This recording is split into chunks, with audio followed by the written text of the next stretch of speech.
It's time for Lefties Losing It. Okay, folks, get ready to lose some brain cells. Listen to this chat between Bill Maher and Marxist moron Sean Penn. You know, the dude who cozies up to socialist dictators, real dictators. Listen here as he accuses Donald Trump of negligent homicide, mass negligent homicide, for ending the waste and fraud of USAID. He's already been the end of hundreds of thousands of worlds. People, I'm talking about USAID. Yeah. That's negligent homicide. In a sober world, that's negligent homicide. Oh dear, this man is dumber than a box of rocks, slightly less useful. Even lefty Bill Maher had to call him out. Really? You meet with I don't think Castro and Hugo Chavez, but not the President of the United States? Yeah, I saw good results come out of some of those things in terms of agendas that I had. I don't think that there's anything that I would... I just personally wouldn't trust anything that was said in the room, including the personality. Yeah, but you could have told more truth or you could have told less truth. I told a lot of truth. I told everything. I would have enjoyed a little more brevity on that. But I absolutely understand that. But that's just emotional. You were just triggered. It's possible. It's possible. It's true that. But I for would some like reason this particular president triggers me rather often. Exactly. He makes people crazy, but he's not making me crazy. Now, a little reminder of the sort of crazy crap that Hollywood has-been Sean Penn has spewed about Donald Trump in recent months. And I do think it's a reasonable theory that Donald Trump is not unlike the spouse of someone who leaves him perhaps for another, who then murders their former partner because if they can't have her, nobody can. And I think Donald Trump in his solipsism may have that relationship with the world, and that this destruction is in part a power play and also a literal intention of his final out. You think he'll try to stay on? I think he might try to destroy the world before he ages out of life. Wacko, and this from the man who cozies up to brutal dictators, real ones like Hugo Chavez. This is what Sean Penn had to say about meeting Hugo Chavez. I will wish him nothing but that great strength he has shown over and over again. It is only possible to be so inspiring as he is. Told you he's as dumb as a box of rocks. As for Bill Maher, I think Conservatives have a bad case of the bigotry of low expectations when it comes to Maher. We praise him wildly for repeating things Conservatives have been saying for years. But never forget, he was part of the Trump deranged media that did everything in its power to push catastrophist conspiracy theories to try to get Kamala over the line. But Bill Maher is at least occasionally clever and funny, more than you can say about the dim-witted, painfully unfunny Stephen Colbert. That in August, you're going to be playing Jesus. That's right. In Jesus Christ Superstar at the Hollywood Bowl, That's right, yeah. At the Hollywood Bowl. Yeah. First woman to play Jesus in a major production, long overdue. I've said for years I'd love to see a woman in that part. What an odd thing for a practicing Catholic to say. Now, if you want to see what makes anti-Trumpers so worked up, so perpetually outraged, well, don't ask these guys. Trump's a Why is that? I don't know. We don't like him. That's the word around here. Any particular reason why you don't like him? No clue at all. I'm just going with everybody else saying. Would you say any immigration law is an unjust law? I'm for open borders, man. No people are illegal anywhere. This is all our planet. Let's hear from this leftist lady, a classic awful. AWFL, affluent white female liberals. They're a scourge. Here she explains what has got her and her friends so angry. So I'm in my beautiful city, LA, and I have friends texting me like all morning. My gardener didn't show up. My housekeeper didn't show up. Oh, my farmer's market was closed. Everyone's scared. Well, this is not going to just happen in LA. And you 1%ers that only voted for Trump because of money? Guess what? You're going to have to do your own dishes or clean your own house or mow your own lawn. Oh no, they're going to lose their illegal cheap labour. Maybe you can pay real wages to people in the country legally. Do they really think their love of modern day slave labour is a winning argument? And the 1% overwhelmingly voted for the Democrats. Showing again that the left are unhinged with hate and violence, here are some TDS sufferers setting up a mini guillotine to behead Trump.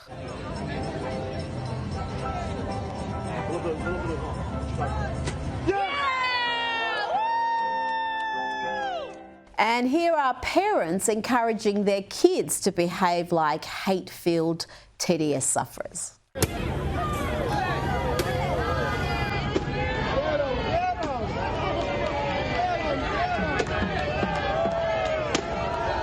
Here is a proud mum with a septum ring. The septum rings are like a modern-day warning system. You see one and you know you're about to be assailed with nonsense. My husband and my son, my 7-year-old son, just walked out the door to go to a No Kings protest. And I'm staying home because my other son does not feel well. And as they were walking out the door, I said, "Thank you for being so brave and going and doing this." And my son looked at me and said, "Will it change things?" And I said, "I hope so, buddy." No, son, it won't change anything. It will not change anything. Now, here's another joker at an anti-Trump, anti-ICE, anti-America, really, rally. He's asked a simple question about why didn't he care when it was Obama deporting millions of people. Did you vote for Obama and Biden? I did, yeah. How do you feel about their deportations, being they actually deported more people than Donald Trump? That's a good question because I really wasn't paying attention at that point.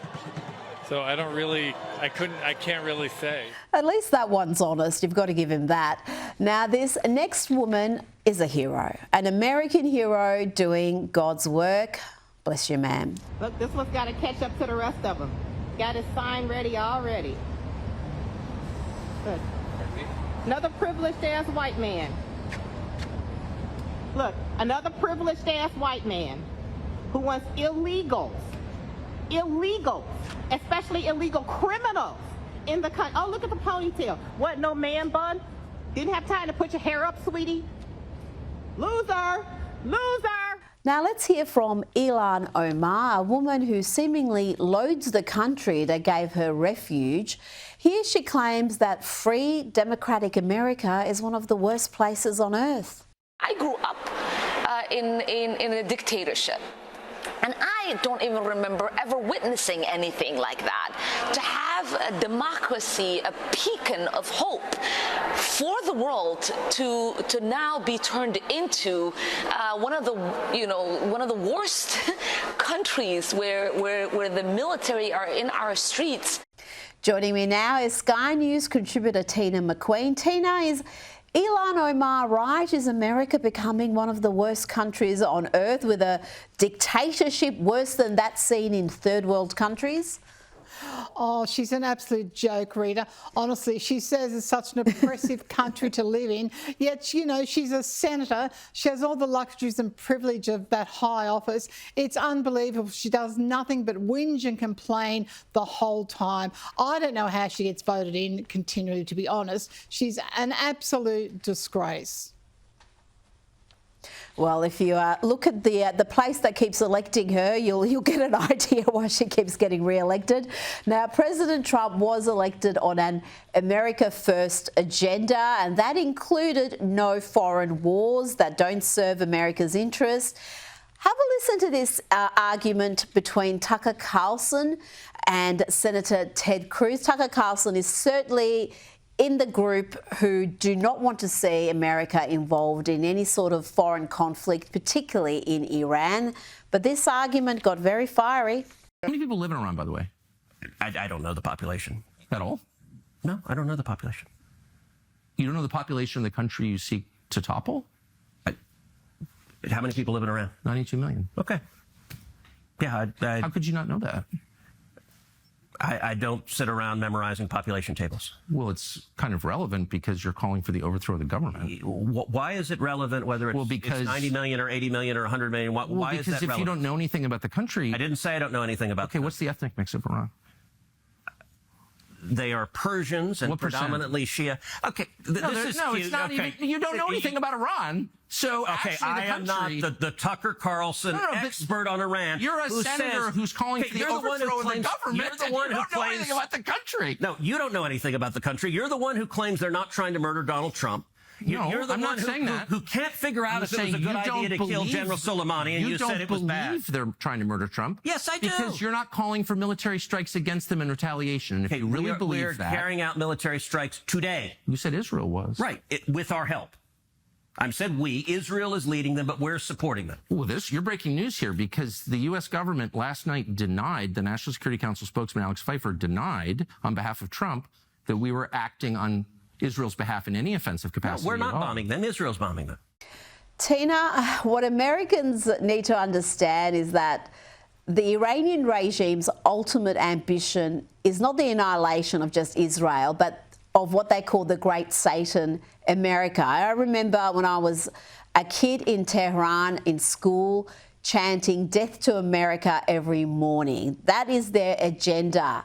And Trump's efforts in ending the regime's nuclear ambition is an America First position, but so many on the right don't see it that way.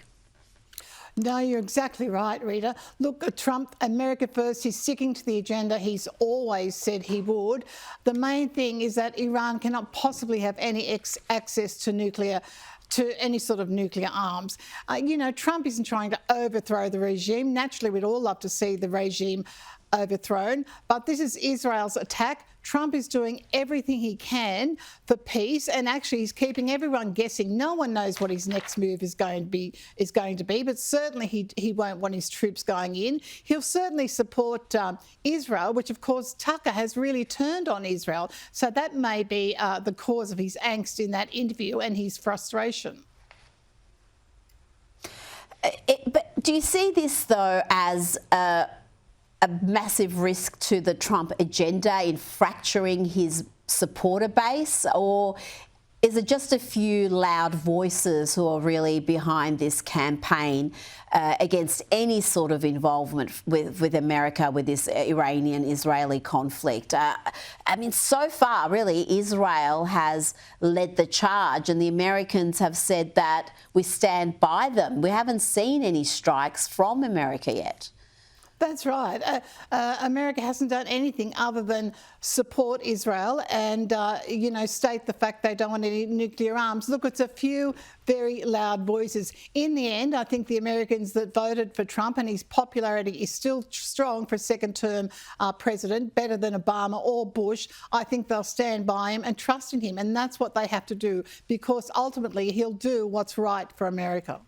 And there are some loud voices who supported Donald Trump who now want to see him impeached. They're not many, but they are loud, like comedian Dave Smith, who, by the way, has been calling for Trump to be impeached and imprisoned for years. He supported Trump for all of 5 minutes and is back to wanting him impeached. I would be very happy for to see Donald Trump impeached for the illegal, immoral, borderline war of genocide that he's been helping the Saudis conduct in Yemen. Even grading on a curve. He is a war criminal who deserves to be tried and buried under the prison, just right alongside Barack Obama and George W. Bush and John McCain and all the rest of them. Let me just say this real quick. Donald Trump should be in prison for war crimes for what he did to the people of Yemen. How's that for taking on the right? You're just defending your Democratic president. Good. I actually stand on principle. Lockdowns and keeping Fauci on the job, and Yemen and Israel and Iran, and there's just like the government spending, and there's just a lot of them that it's like I just kind of can't forgive him for, but I think I might vote for Trump. Yeah, Donald Trump, looks, and man, I supported him this last year. I apologize for doing so. It was a bad calculation. At the time, it seemed like the right one, but he should be impeached and removed for this one. But Donald Trump has campaigned on stopping the Iranian regime getting their grubby hands on nukes for years. Don't let Iran have nuclear weapons. That's my only thing I have to tell you today. Don't let them have it. They would have never had them, including Iran. They can't have a nuclear weapon. That's all. They can't have nuclear weapons. It's too destructive, too powerful. They can't have it. But I wanted to make a deal with them. No nuclear weapons. You can't have nuclear weapons. Tina, I've got another 16 minutes of vision of Donald Trump saying that over the years. Just hundreds of times he has said this publicly, that he doesn't want to see the Iranian regime get nukes. They can't get nukes. It would be disastrous for the world. And yet it seems like his position at the moment is being treated as some backflip when it's always been what he's campaigned on. It's always been the case. You know, the nuclear threat is not only to Israel, as you said, Rita, it's to the whole of the Western world. So he's been very consistent on this, and I think it's, you know, he's been right to do so. Now let's go to the New York Post reporting that Border Patrol agents didn't release a single migrant into the US last month, a staggering drop after the Biden administration allowed 62,000 illegal immigrants crosses into the country in May 2024. So just, you can't get much better than that, a drop to zero within a year. And it just shows, Tina, that everything the political pundits and activists told us was untrue. They said there were push factors behind this. There was nothing the Biden administration could do, when really, as soon as you took the sugar off the table and you enforced some tough policies, the flood of illegal immigrants stopped. Unbelievable. A 95% drop since May 24. So different to what the Biden administration, who actively encouraged these illegal immigrants. It was always, oh, don't worry about going through legal channels, come in the easy way. It's insane. And Donald Trump and his administration should be given great credit for this. It's saving the country a fortune, and not to mention the, you know, keeping those dangerous illegal, a lot of them, out of the country. Well, that was the issue, wasn't it? When you've got literally millions crossing illegally every single year, unvetted, amongst them, you're going to have people who are not good people. And they released the figures in recent years, just a disturbing number of killers, rapists, all sorts of criminals who were able to walk freely in the US. And not to mention those sanctuary cities, they were giving accommodation, phones, credit cards, all sorts of things that veterans and homeless Americans never had access to, Rita. Now, this is another win for the MAHA movement, Make America Healthy Again. Kraft Heinz has announced that it will remove artificial food dyes from its products within the next 2 years. And another major manufacturer, General Mills, announced a similar measure. They've pledged to remove artificial colours from its full US retail portfolio by the end of 2027. Good news for the US, but I wonder if we're consuming some of these artificial colourings, Tina, right here in Australia. But this is really what RFK Jr. has been on about, to get some of these ultra-processed foods to be a little bit more healthy for the human body.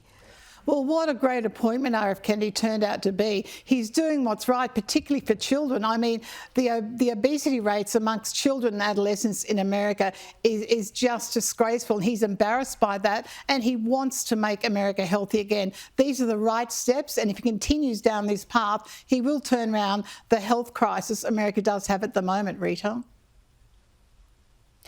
And to have two major food manufacturers on the same day make this announcement, Tina, I think is really quite significant.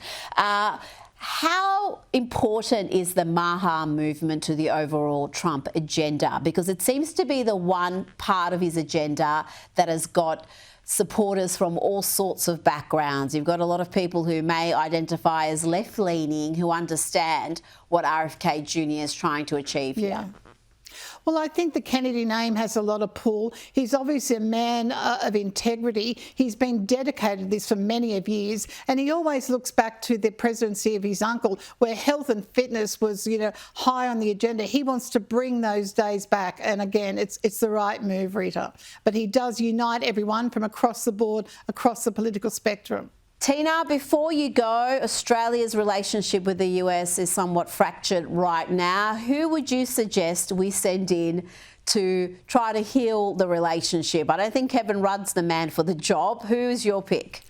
No, I don't think he is. Look, there's a number of eminent Australians that could fit that bill.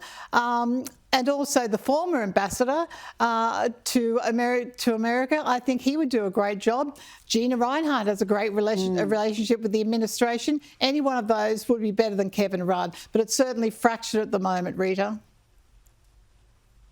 It certainly is, and Kevin Rudd just cannot stay in that role. That relationship is too important. Tina McQueen, thank you so much for your time tonight. Thanks, Rita.